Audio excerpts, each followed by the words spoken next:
বন্ধুরা, আজকে আমি বানাচ্ছি নেনুয়া, অনেকে ধুন্দুলো বলে। এখানে কেটে নিয়েছি পেঁয়াজ, টমেটো আর একটু ছোলা সেদ্ধ করে নিয়েছি। নেনুয়াগুলো আমার কাটা হয়ে গেছে। এখানে দিয়ে দিলাম তেল, এরপরে পেঁয়াজগুলো ভেজে নেব। নেনুয়ার তরকারিতে পেঁয়াজটা একটু বেশি লাগে, তাহলেই কিন্তু খেতে ভীষণ ভালো লাগে। এইখানে দিয়ে দেবো হলুদ গুঁড়ো, সবজি মশলা আর একটু জিরে গুঁড়ো। এখানে এরপরে টমেটো দিয়ে দিলাম আর একটু ছোলা সেদ্ধ অবশ্যই দেবেন, কিন্তু ভীষণ ভালো লাগে। এরপরে দিয়ে দেবো একটু কাশ্মীরি লঙ্কা গুঁড়ো, দিয়ে একটু ভালো করে কষিয়ে নেব।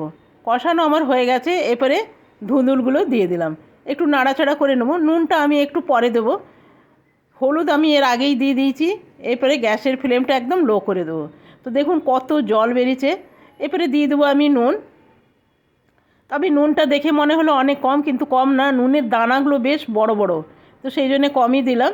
তরকারিটা আমার একদম রেডি হয়ে গেছে। এটা ভাতের সাথেও যতটা ভালো লাগে, রুটির সাথে তার চেয়ে বেশি ভালো লাগে।